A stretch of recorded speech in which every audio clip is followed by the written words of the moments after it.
Luke 21. Jesus looked up and saw the rich putting their gifts into the offering box.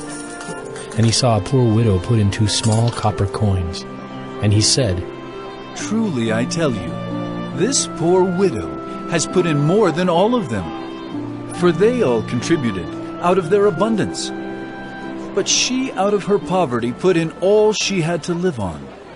And while some were speaking of the temple, how it was adorned with noble stones and offerings, he said, "As for these things that you see, the days will come when there will not be left here one stone upon another that will not be thrown down."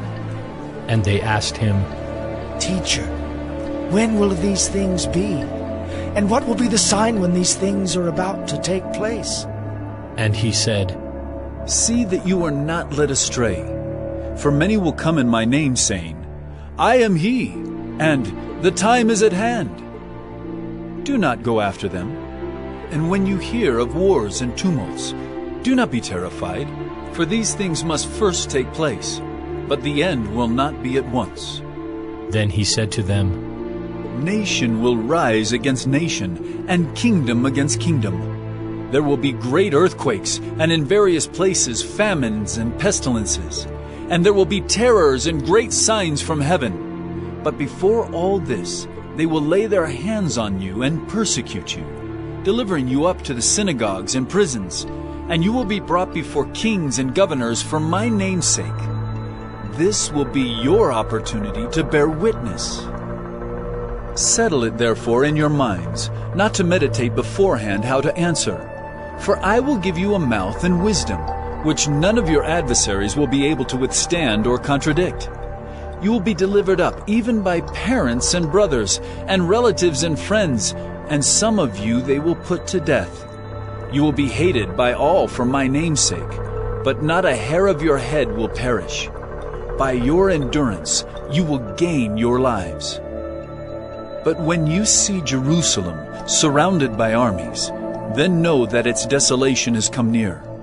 Then let those who are in Judea flee to the mountains, and let those who are inside the city depart, and let not those who are out in the country enter it. For these are days of vengeance, to fulfill all that is written. Alas for women who are pregnant, and for those who are nursing infants in those days. For there will be great distress upon the earth, and wrath against this people. They will fall by the edge of the sword, and be led captive among all nations. And Jerusalem will be trampled underfoot by the Gentiles until the times of the Gentiles are fulfilled. And there will be signs in sun and moon and stars, and on the earth distress of nations and perplexity, because of the roaring of the sea and the waves.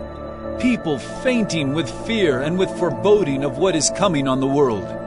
For the powers of the heavens will be shaken.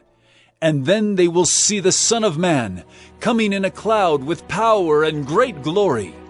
Now, when these things begin to take place, straighten up and raise your heads, because your redemption is drawing near." And he told them a parable. "Look at the fig tree and all the trees. As soon as they come out in leaf, you see for yourselves and know that the summer is already near. So also, when you see these things taking place, you know that the kingdom of God is near. Truly I say to you, this generation will not pass away until all has taken place. Heaven and earth will pass away, but my words will not pass away. But watch yourselves, lest your hearts be weighed down with dissipation and drunkenness and cares of this life, and that day come upon you suddenly like a trap. For it will come upon all who dwell on the face of the whole earth. But stay awake at all times, praying that you may have strength to escape all these things that are going to take place, and to stand before the Son of Man." And every day he was teaching in the temple, but at night he went out and lodged on the mount called Olivet. And early in the morning all the people came to him in the temple to hear him.